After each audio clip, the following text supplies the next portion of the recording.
I was already shooting. I had already shot the first shot. I'd already rolled out of bed, grabbed the gun, got cover, and already shot one time before I realized what was happening. Hey gang, if you're listening to this right now, odds are you watch videos on the main channel and you've seen how important speed and accuracy are in a gunfight. That's why Active Self-Protection recommends the Range Tech Shot Timer. It's the lowest cost shot timer on the market that we're aware of, Bluetooth compatible with any Android or iOS device, more features than any other shot timer. You can store all your data on the cloud for free. That's free.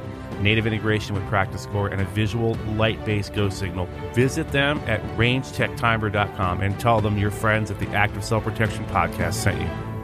All right, gang, welcome back to the Active Self-Protection Podcast. I am your host, Mike Williver, your favorite former Fed, if there is such a thing. With me today is Stacy. Stacy is a resident of the great state, the Republic of Texas, and has one son. She was involved in a rather harrowing incident back in 2019, which we'll get to in a little bit. She is a massage therapist by trade. So, Stacy, first of all, welcome and thanks for coming on the show. I appreciate it. Thank you very much for having me. I appreciate you very much. Thank you. It's kind of a long process these days getting people onto the show. She reached out to me, I think, a couple months ago, and there was just so much going on with us here in the Williver household that I couldn't get to her until now, but I'm glad she's finally on the show. So just a bit of housekeeping. We just moved into a new house. There is potential construction going on downstairs because we had a leak, and I have 2 dogs, and we have a new grandbaby in the house. So there's a lot of potential noises you're going to hear in the background. I apologize in advance if there are any crying babies or barking dogs or sledgehammers. With that out of the way, tell us, Stacy, do you have a background prior to this incident in self-defense? Did you grow up around guns? Did you grow up around cops, military, anything like that? So my pops is a military Army veteran. And my dad was not in the military or anything, but always was constantly making sure I had weapons, self-defense tools, was always sending me things like the top 10 things that attackers look for in victims and, things like that. So yeah, I grew up always with my head on a swivel, but no training or anything. So you had a good dad is what you're telling me. 2 of them, yes. Awesome. That's great. I love to hear it. Yeah, I had 2 moms, interestingly enough. So you grew up with your dad inculcating a sense of self-defense and awareness and how to protect yourself. Do you feel like that came into play during your incident? Absolutely, yes. Okay, yep, good to know. Yes. So you ever do any kind of martial arts, anything like that? Nope. I'm a fighter by heart, but no, nothing. I gotcha. Okay, good enough. So this incident happened back in 2019 in May. Is that correct? Yes, sir. And don't call me sir. I think my dad's standing behind me. I'm in Texas. Oh, crap. Yes, Mr. Mike. Okay, well, that'll work. Still a little formal. That's okay. So back in 2019, you are at home. About what time does this event begin? 10:30 in the morning. 10:30 in the morning. Mm-hmm. So I don't know yet if it was a burglary or not. We haven't gotten that far, but I can tell you that something that's not commonly known is that most residential burglaries happen during daylight hours, usually during business hours, because burglars don't really want to encounter homeowners, and so they're more likely to come during the day when they think and hope people are at school or work. So 10:30 in the morning, what are you doing? Sleeping. Okay. I was asleep. In my bed asleep. And what day of the week was it? It was a Saturday morning. Okay. So you're sleeping in, typical Saturday, sounds nice, lazy Saturday morning. And what alerts you to the fact that there's something wrong, something going on in your house? My front door got kicked in. It was a very loud, it sounded like an explosion. I thought it was a gunshot, actually. It was just boom. And I woke up. That'll get your attention for sure. Is there anybody else in your home at the time this happens? Yes, a friend of mine was there. Yep. Okay. And were you guys at some point, were you both aware this was going on and discuss it at all, or did you just jump into action? Oh no! So my bed where I was sleeping, is feet from my front door. So there's no wall or anything. It's just a 1-room house. It's a house. It's all one inside it. There's no walls. Like a studio apartment, but a single family home at the same time. But a house. Okay. Yes, sir. So my bed, my front door is right by the end of my bed. So there was no, we didn't have any time to discuss anything. Nope. Okay. I didn't even see him in my mind. I don't even remember seeing him until much later. So the door gets kicked in. How long would you, if you can remember, it's kind of a fine detail. How long does it take you to realize that what's happening? Because it takes your brain a second to orient itself to the visual and auditory input you're getting. How long does it take you to realize, okay, someone's kicking in my door, I need to do something? I was already shooting. I had already shot the first shot. I'd already rolled out of bed, grabbed the gun, got cover, and already shot one time before I realized what was happening. Wow. Okay, so is this something that you had prepared for in the past or thought about? Or, obviously you said your dad was always giving you tips and advice and information and training on this sort of thing. Was this something you had thought, okay, if this happens, I'll do this? For example, if the door gets kicked in, I know where the gun is. I know its condition, whether it's loaded or not, or chambered, et cetera, et cetera. Is that something you've given some thought to previously? Obsessively for years. So back in 2002, I was awoken to a rifle in my face. A crazy guy with a rifle in my face screaming at me to get up and stuff. That was a whole nother story. But I was kidnapped and shot at. He ended up only doing 3.5 years. He got 7, only did 3.5. But so that happening to me so long ago, that made me hypervigilant even more. And I became obsessively hypervigilant. Like I was always thinking about, okay, what if this happens? And what if we fight and we roll over into the living room or the kitchen? And do I have a weapon in there? I was always hiding knives under beds and in bathroom cabinets and stuff, just in case the fight went somewhere else, or maybe I'm in the bathroom when someone breaks in the house or something like that. So absolutely, yes, I knew exactly how far away the gun was. It was always laying where I could just grab it. That's interesting. So this previous incident, how far in the past was that? That was in 2002. Okay. Was this a known person to you on that incident, or was it a stranger? I didn't know him, but my boyfriend that I was with at the time, he knew him. It was his friend, and he ended up being he was really drunk and on a lot of pills and stuff. And he thought that my boyfriend had stolen his wallet when actually he had hid it in his own freezer. But he was lost on drugs and alcohol and stuff, and so. Yeah, that sounds like some pretty clouded thinking. So that incident, in addition to what your dad had taught you and encouraged you to educate yourself on, prepared you for this probably more than anything, because we talk about hypervigilance as being one of the byproducts of post-traumatic stress. You've probably heard of this. You probably understand that. Do you feel like that hypervigilance was a result of PTS from your previous incident? Yes, but I never acknowledged it. Like, I think I was so young at the time. I was like 22 or 3 at the time. And I just, you just live your life. And it was a crazy thing that happened, but I survived and I fought my way out of it and I lived. And I never thought about it. Not like now, like this situation is much different to me now, but looking back, yes, absolutely. I probably for sure had some issues. Yeah, one does not have to acknowledge or even understand post-traumatic stress to suffer the consequences of it. You don't have to even know it's a thing. I mean, you look back at, the Civil War, World War I, before they even talked about shell shock, and those guys were going through PTS and didn't know what it was. So I find that absolutely fascinating. So this guy is coming through the door. You are able to reach for your gun. Did you have your gun loaded and chambered? Yes, sir. Always, yes, sir. Make, model, caliber of the gun? It was a Glock 22. Okay. So that's a 40 cal. 40 caliber, yes, sir. Okay. So the first shot goes through the door. Does that hit him? No, he was already in the door. So he was already maybe, by the time I started shooting, he was maybe 2 steps in the door, maybe. He was almost to the foot of the bed. And the first shot, actually, I started shooting as soon as I popped up behind the couch. I got the couch for cover. And as soon as I got behind the couch, I started shooting because I just thought that it would scare him. I just wanted to scare him off, and I just thought for sure. So I just shot as soon as my hands came up over the couch. I just shot one time. And so that one went up almost in the ceiling, but up like in the wall.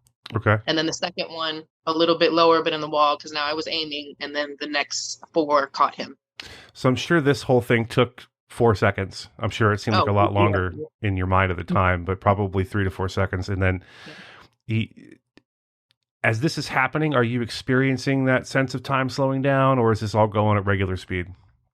The only thing I remember was thinking, this is taking a really long time. I remember thinking, this is taking so long. Like, why is he not stopping or running or falling or something? Did you have, in between the first 2 rounds that went into the wall and the ones that hit him, did you have the thought in your mind that, I can't believe I've shot 2 rounds and he's still coming into the house? Why isn't he running away? Yes, absolutely. Yes. Yeah. After the first shot, I'm still shooting. I wasn't stopping. I was not going to stop until he ran out. I wasn't thinking that consciously, but that's just what I've always told myself, was that I was going to fight until they were leaving, so I knew I was going to shoot until he ran off. But yeah, after that first shot, I was like, he still was stepping. Second shot, he's still moving. Absolutely. Yeah. I didn't understand what was going on. I didn't understand.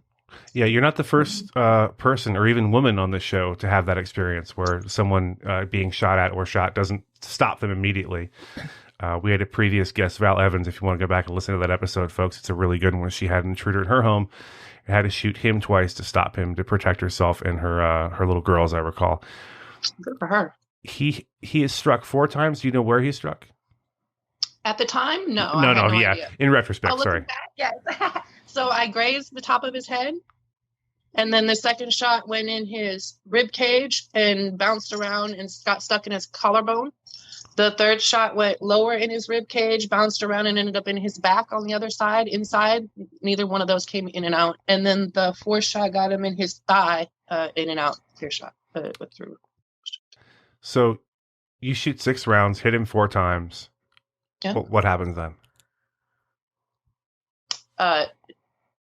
Do you want me to tell you this as I know it now, as everything happened, or at the time? No, that's fine. Yeah, however you feel most comfortable is fine. It's up to you. It's your story. Well, at the time, I have no visual memory at all. I don't see the gun flash or go off. I didn't hear anything. I didn't hear any of the gunshots, and I don't remember seeing him at all get hit. I have zero memory. I don't see it at all. But I know that he turned around at some point and ran out of my front door. I live in the country, so I have a long driveway with a cattle gate that was locked, chained and locked, big metal cattle gate. So he runs out the front door. I immediately ran, not after him, but to my front door so that I could look out, because I thought he had a gun. He had his arm, when he came in the door, his arm was extended with something black in his hand. And like I told you, that sound of the door being kicked in, I thought that was a gunshot in my sleepy mind.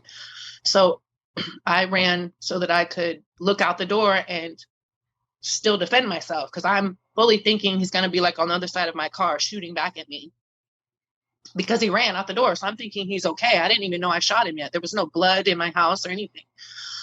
And so I run and I look out and I see him running and jumping over my cattle gate, like struggling to jump over it, but he jumped over it. He hopped over my cattle gate, and I ran in between my cars, and I saw a bunch of blood on my cars. He had ran past my car, a bunch of blood. It just spurted out from the front of my car all the way. I mean, from the back all the way to the front. So that's an arterial bleed, it sounds like. Yeah. Huge globs of blood. That one was from his hand. That's right. The one that went through his leg. That's right. I'm sorry. It also hit his hand. Okay. It hit his hand, and his hand, he said his hand was shattered and blown into pieces or whatever. That's right. I'm sorry. The one that went through his leg also hit his hand. So it was his hand, I think, as he was running like this, his hand was just spraying big globs of blood. It was animated looking. I'd never seen anything like that. Mm-hmm. That's when I knew that I had gotten him. But as I saw that, I looked up and saw him. He was in an SUV, driver's side, that was parallel with my cattle gate, outside of my cattle gate. He just pulled up and just gotten out and hopped over my gate and came up in there. And so he was getting into the truck, and I saw him reaching over his body. I didn't understand at the time. Now I know it's because his hand was blown up, but he reached over his body. I saw him grab the door. He looked up and caught eye contact with me and yelled either no or stop or something like that, as he closed the door. And then nothing.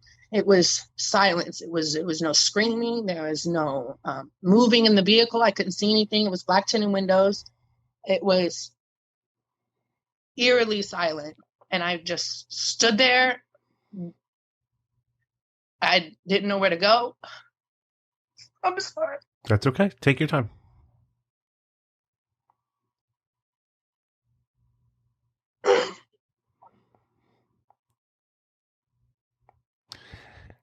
It's not a problem. Let me ask you something real quick, because I think our listeners are going to want to know a couple of things. Is this person a known quantity? Do you have any idea who this guy is? Is he an ex-boyfriend? Is he a neighbor? Is he a stalker? No, I didn't know him, but he knew my son's father. They knew each other, but I didn't know him. And I'm kind of jumping ahead here, but in hindsight, do you have any idea what his motive was that morning? Why he was doing what he was doing?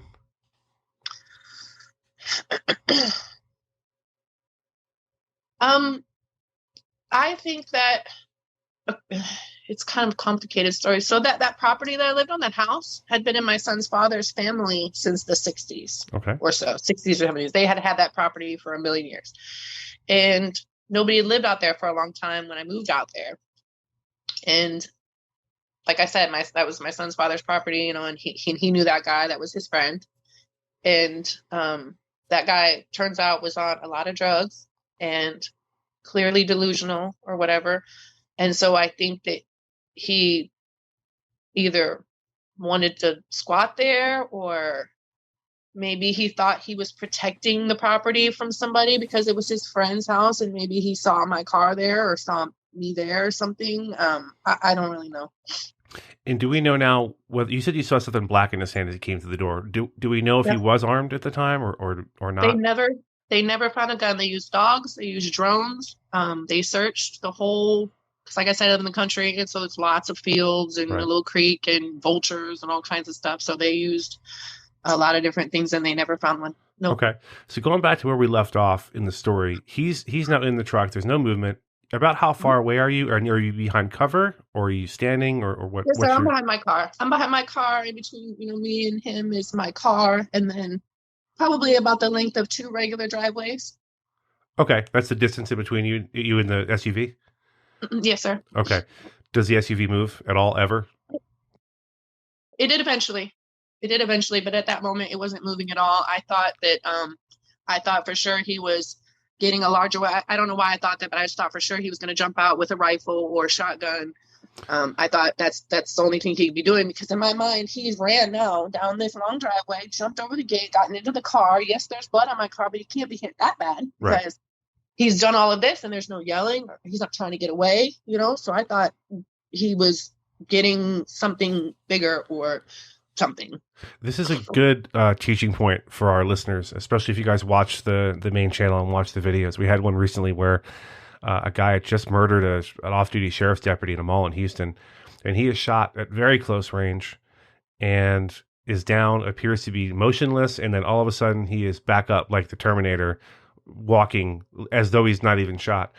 And I think that goes to the point where, this goes to prove the point that just because you've shot someone doesn't mean they're not capable of still hurting you. So I think your expectation that he was in there rearming was probably the best mindset for you to have, because if he was, you were prepared for it, taking cover, and I don't know if you're covering down in the car with your firearm, but you were ready for that. And if he wasn't, no harm, no foul, no reason to rush up to that thing and see what's going on or whatever else. I'm sure the curiosity was probably killing you at the time. I had zero desire to run up to it though, but yes, I had nowhere to go.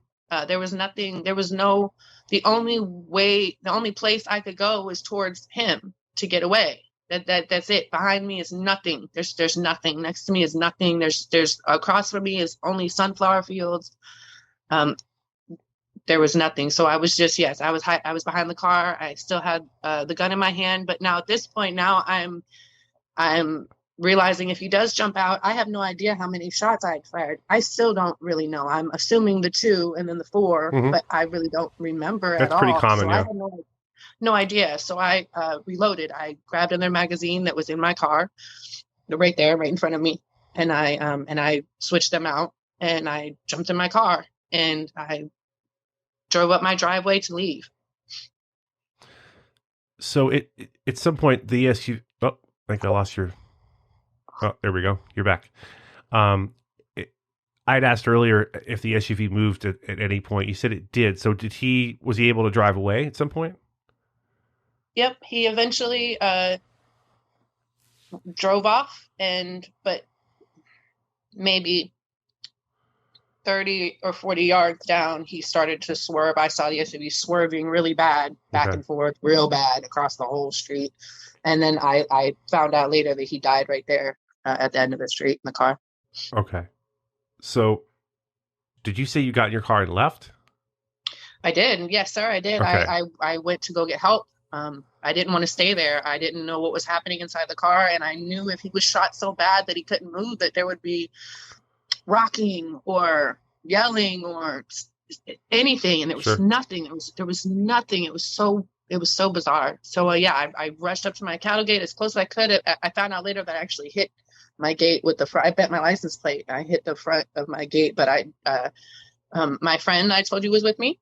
Mm-hmm. Now is coming back into my memory at the time. Like I completely didn't see my friend. I didn't realize, I guess, even that he was there still. Right.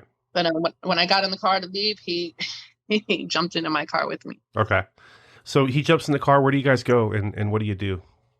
Yes, I rush up to the cattle gate. He jumps out while I held the gun at the SUV because it was right just outside of my door now, just on the other side of the gate, on my side of the car right there. So I pointed the gun at the SUV the whole time. My friend jumped out and undid the chain on the gate. I backed up just enough for him to open the gate, just enough for my car to get through. And as I was pulling out of the gate to turn on out of my driveway, I looked up, and that's when he was trying to drive off. Okay. And I saw the car swerving really bad, and I just bolted to the nearest gas station and called the police. So you call 911, the police pick up. Do you feel, in retrospect, that your description of events to them at the time was accurate and clear, or were you a little muddled in that moment with all that stress? You were able to give them. Okay. Yes, sir. You're out in the middle of nowhere. How long does it take units to show up, and when they arrive, how do they arrive? So I don't have a lot of memory of getting to the store, or how long that took me to get to that gas station. I don't know. And then by the time I called them, it was maybe 7 minutes before they got there, maybe.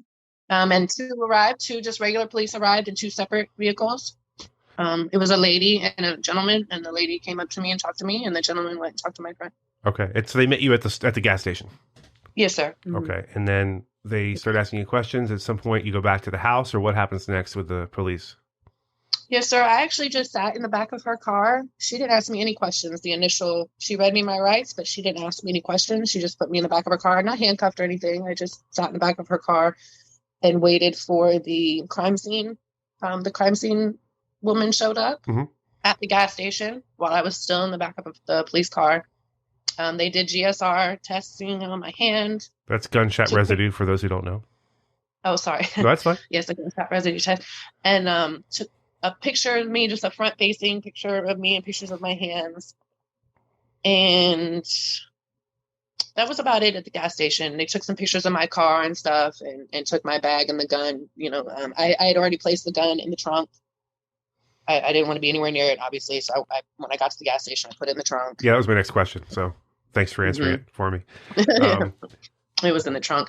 So they got that. And then I went to the homicide place, interrogation place, whatever. So at any point prior to arriving at the police station or the homicide headquarters office, are you read your rights by anyone, or cautioned not to speak, or anything like that? The first police officer, Daisy, she read me my rights, but she never asked me anything. Okay.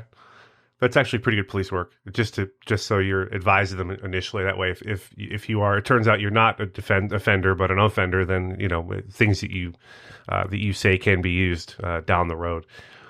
Even because sometimes people will make what's called an excited or spontaneous utterance. They'll just start talking, and those things are admissible, believe it or not. So if you are in the presence of police and don't want stuff to be used against you, even before your rights are read, anything you say prior to that, spontaneously, is actually admissible in court. Just a fun fact for those out there self-defending.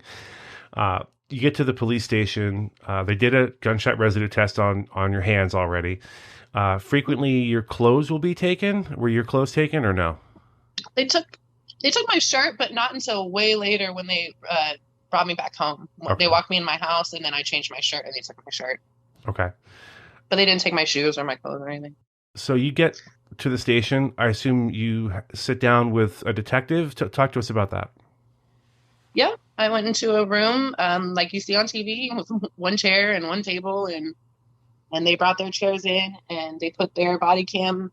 They took them off themselves and like clicked them onto the little door frame. And then there was 2 of them, and they just asked me to go from the beginning. So I just told them everything from the beginning. I ended up giving them my phone, my friend's phone, my son's phone, my car. I fully cooperated. They searched my house or whatever they did in the house. That was about it. It was about 7 hours total. At any point, do you feel like there was any accusatory questions, or were they pretty convinced you were telling the truth right off the bat, or how did that kind of go, and how did they treat you in your opinion, in hindsight? They were amazing. They were all of them, everyone from the first police officers that showed up all the way through the homicide detectives. Then when it was only in homicide for 3 days, and then it went to special crimes for the duration. They realized pretty quick I was telling the truth, but they were never ugly to me or accusatory or anything. They were very understanding, and no, they were cool. Do you mind telling us what agency it was? It was Hays County. Hays County, Texas. Sheriff's Department? Yep. Well, shout out to them. Good job, ladies and gentlemen. Well done. Yeah, they were good. So you leave the police station at some point. Previously, at this point in the story, someone has to go back home, which is unfortunately where the awful event had just happened. So do you go back to your house, or do you go somewhere else initially right after this time with the police? So they took me back home. Since I didn't have a car anymore, they had my car and my phone and everything. So they took me back to my house, and we just sat outside of my house for a while the detectives and everybody was finishing up inside of my house. And then they let me use the main sheriffy guy, whatever he's called. Sheriffy guy, I like it. The head sheriff guy. He let me use his phone to call my brother to come get me, because it's about an hour from Austin. So, like I said, no car, no phone right then. The moment they had everything, so they let me call my brother, and then they all just left. And I was just sitting in the driveway with my friend. I didn't want to go in the house. It was too weird. At that point, it was too weird. I didn't find out that he had died until then, actually, right before. I kept asking them, not if he was okay, but I kept asking, like, what happens next? I want to prosecute him. I want to press charges. I kept telling them, I want to know when you find him, or like how you find him, or, how does that work? He's going to have to show up to a hospital or something, like I had no idea. And they just kept telling me that, they would figure it out and they'd talk about it later, and, things like that, trying to buy their time until the day was done. And finally, when they handed me all the paperwork and I was about to walk back onto my property, I asked again. I was like, I'm scared he's going to come back. Like, I'm scared he's going to come back. Like, what do we do now? And then he said that he had died. What goes through your mind at that moment? Or are you still too numb from the day's events to kind of process that information that you've taken in human life? It took me a second. I didn't cry or anything like that. I just was I just looked at the police officer and I said, he died? And he said, yeah. And I just took a breath and I said, okay, all right. And then that was my very next thought, was I just killed somebody.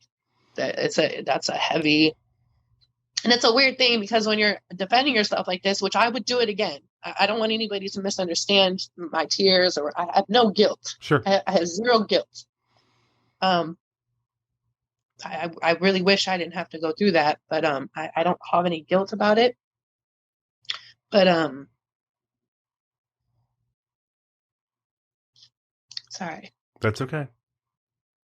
I was going to say it's okay if you felt a little bit of relief upon hearing that information. That he's Right. not coming back. He's not going to victimize you again. He's not going to burst through your door again. So if that's Right. a feeling that you experience, you don't have to tell me one way or the other. Don't feel bad if that's how you felt, because I've been there in a different situation, but I've been there, and it's a weird feeling. You don't like the idea that you feel a sense of relief because someone's not alive anymore, but I know how that Sure. feels. No, I was relieved, but at the same time, people tell you when you're in a situation like I was in, people afterwards, your family and your friends and even strangers, like they posted the, news on a lot of gun, like NRA type websites and pages and stuff, and in the comments, I made the mistake of reading the comments the first couple of days. Oh, don't ever read the comments. No, I, no, no, I, no. I please, anybody listening, please do not read the comments or watch the news. But I did, and it was a lot of, wow, that's awesome. I want to, buy this girl a beer, or that's so cool. Congratulations, and people telling me I did a good job and things like that. It was very bizarre because I didn't feel, I mean, I was proud of myself. I'm very proud of myself for what I did and how fast I reacted and how I'm very proud, but I didn't, it's not a good thing. I don't feel good about it. If I had had the choice that day, I would have not have done that, if it would have been some other weird situation, I would have chosen to not done that. So it's heavy. It's heavy. It's been 3 years this month and I still think about it every single day. Yeah, one of the things in active self-protection that we're trying to combat is this slap on the back, um, good job, you killed someone, sort of gun to net nonsense that we encounter so much of, unfortunately. And one of those things is, yeehaw, she got the bad guy. Now she can blow the smoke off her still hot smoking barrel and go have a martini and kick her feet up and, feel good about herself. That's not how any of this works. And if that's how you feel after taking human life, you need to see a professional, because that's not okay. You shouldn't feel that way. Regardless of how justified you are, you've taken a life. Now, I've had people on the show who said they didn't have a lot of PTS after it, and they're like, "Wait, am I a psychopath? Is that what's going on?" No, doesn't mean you're a psychopath. In fact, one of Does our not mean guests that. said that his department therapist, who they go to after an officer-involved shooting, said it's okay if you don't have all this stuff. That doesn't make you a psycho or a murderer or someone who likes killing people. So there's various different outcomes, but slapping each other on the back and whooping it up should not be anyone's response to taking a human life. It's not. It's a big deal. Like you said, it's a big, huge thing. At some point, you didn't stay in your house immediately after this. At some point, you have to go back to the house, right? Yeah, I went back about maybe 3 or 4 days later, but I don't remember ever spending another night in that house. I don't think I ever stayed another night there. Walking back in the first time, what was that? What was that like for you? And the reason I ask these sorts of questions is there's people who are listening to this show who at some point might be in your position or something similar.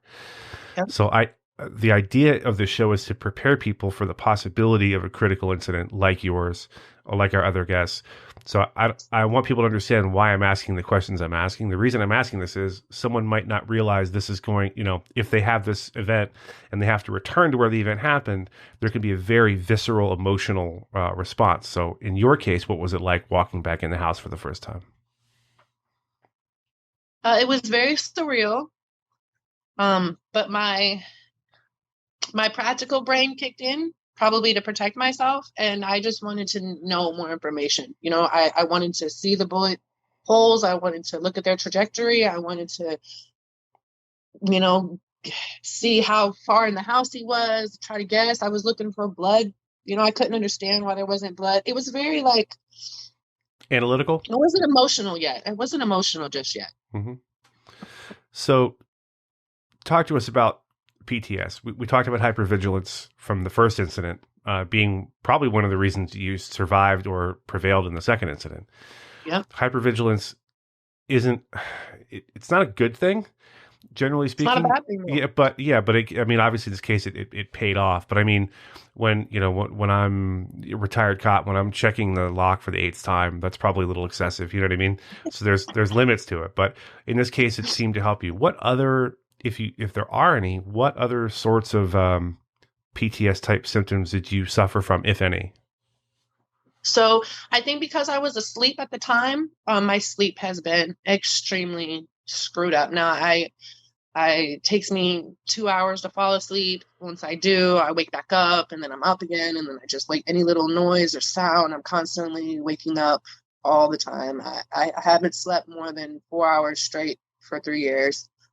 And the only other thing that I have is hypervigilance. I am extremely, I cannot, it never stops. I can go out in public. I can. I don't very much, but I could. It's just, it wouldn't be fun. I wouldn't be able to relax because my brain would be, who is that person? What is he doing? What's in his, why is he standing like that? He walks too fast. Where are all the doors at? Who's behind me? It never stops, so the only time it stops is like kayaking in the middle of the water. That's about it. Kayaking. And even then, I'm like thinking about somebody, this would be the perfect place for somebody to take out a bunch of people without people noticing for a minute. It'd take cops a really long time to figure out where they were, and they could just hide in the trees and pick us off in the water, Right. ridiculous things, but PTSD brain for sure. The legal aftermath, how long does it take for them to conclude their investigation, if you recall, like how many weeks or months? It was months. It was some months, but I don't remember, maybe 3. And during that time, are you at all concerned you'll face any kind of charges, or were you pretty convinced that they understood it was self-defense? Oh, yes, sir. I wasn't worried. I never hired a lawyer or consulted a lawyer. I wasn't worried about that at all. Good. That's a good thing. So is there anything else about this story or surrounding this story that you can think of that you wanted to touch on? Because I don't want to leave anything out. Anything you think our listeners would benefit from? I don't know. I mean, part of the reason I wanted to even do this with you was because of one of your podcasts. It was a guy in Austin, a father. I don't remember his name or anything, but someone broke into their house, kicked open their door, John his wife Dobb, and kids. Sir? John Dobb, yeah, that's what you're talking about. Go ahead. Oh, yes, sir. Yes, sir. Mm-hmm. I heard his, and there was a couple of things that he said that was exactly what I thought or heard or felt.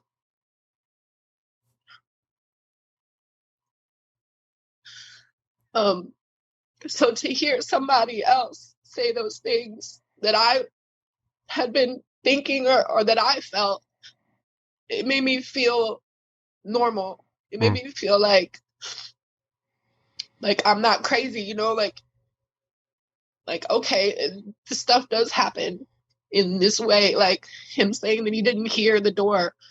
He said he had no, I think it's called auditory. What's it called? Auditory exclusion.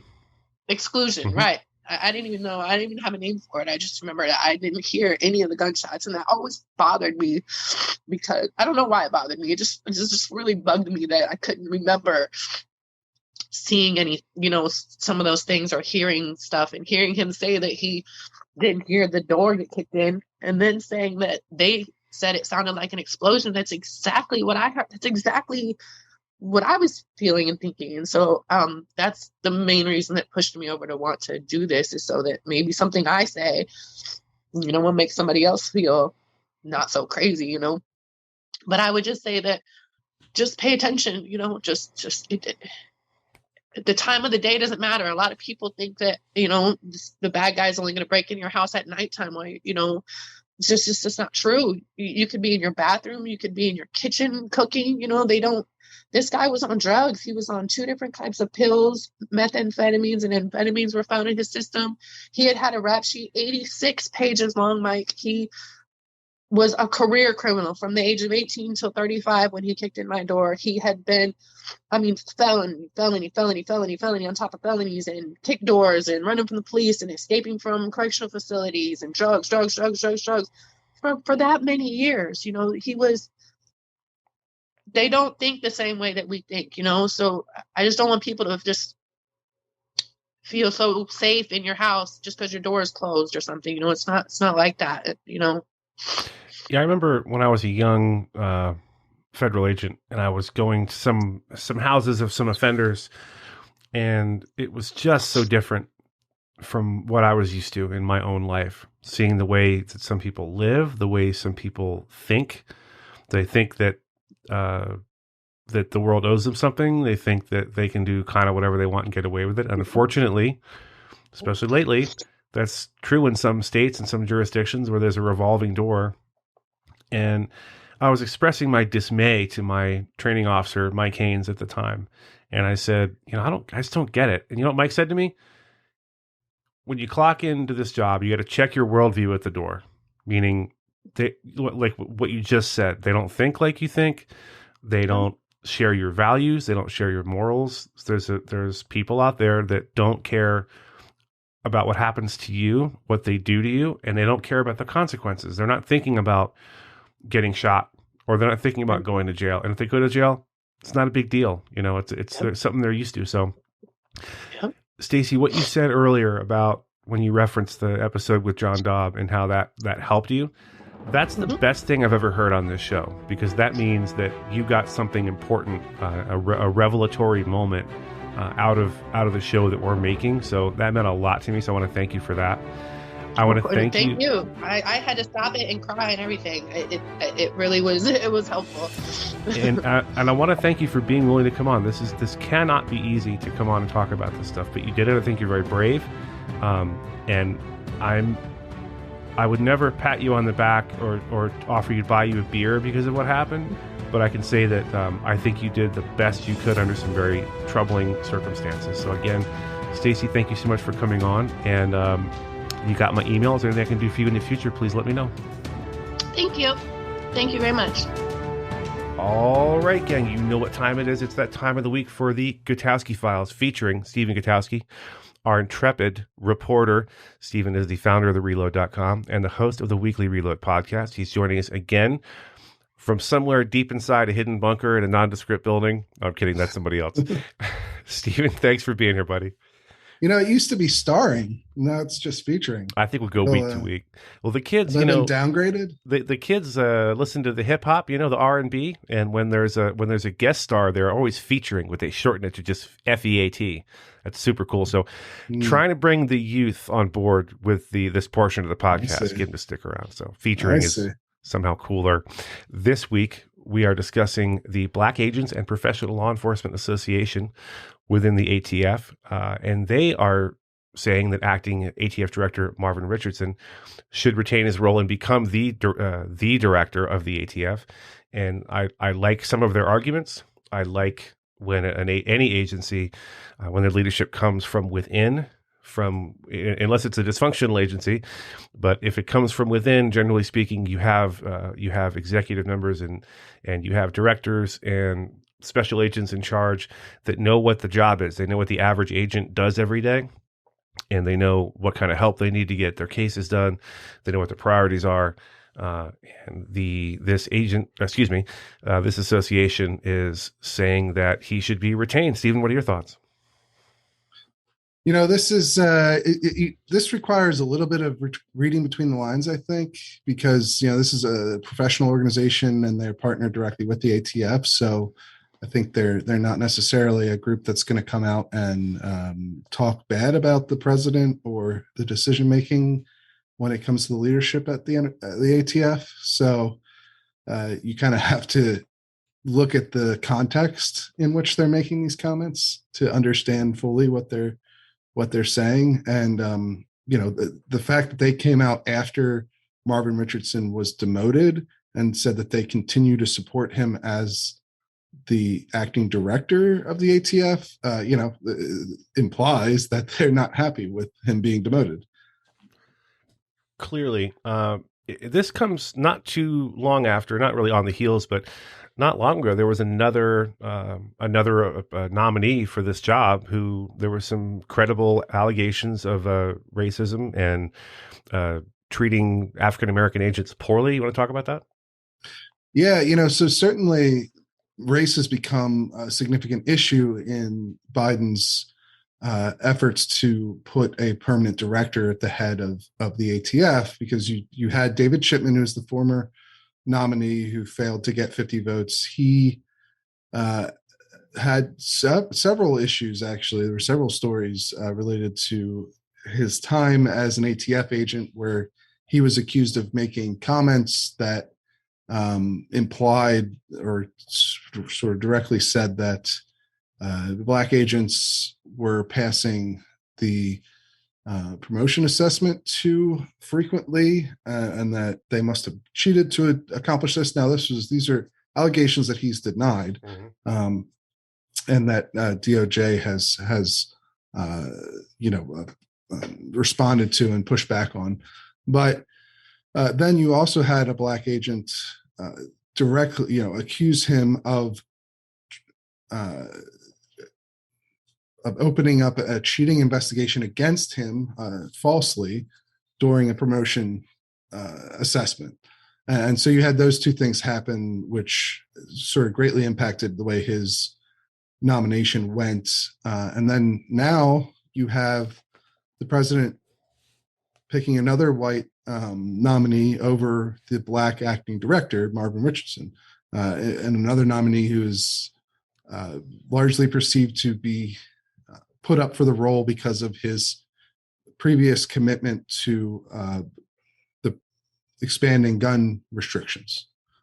Stephen Dettelbach, he was a U.S. attorney, but then he left the U.S. Attorney's Office and ran for Attorney General of Ohio as a Democrat, where he was endorsed by Everytown, and he supported an assault weapons ban and universal background checks and other gun control priorities.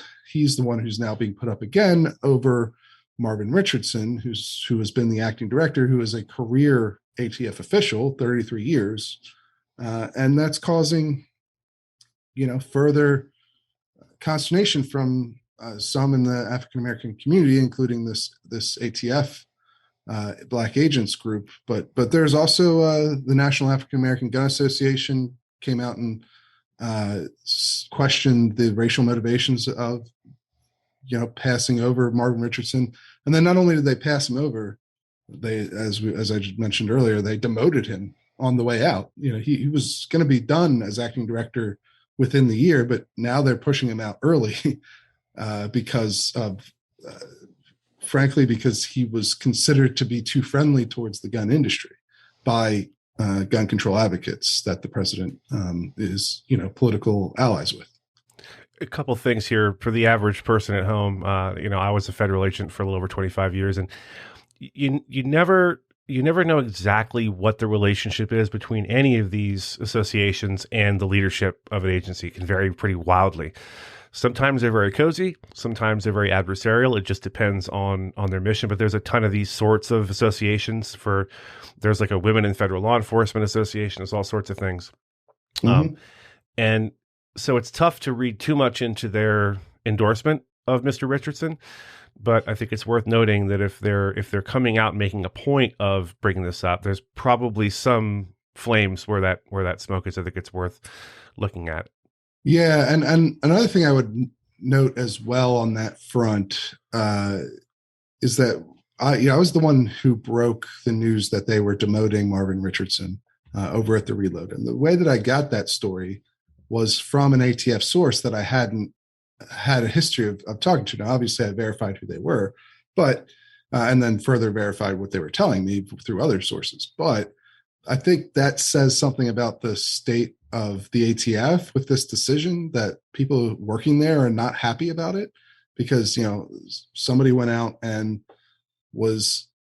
wanted people to know that they were not happy with this decision, and that ATF agents, the rank and file agents, really like Marvin Richardson. He's well liked. The industry works well with him. And that's frankly probably exactly why he's being demoted and has been passed over for the permanent director role, because the conflict here is that gun control advocates don't like the level of cooperation between the ATF under Richardson and the industry. They specifically have complained about him going to SHOT Show, which is the industry trade show, and speaking there to FFLs, federally licensed firearms dealers.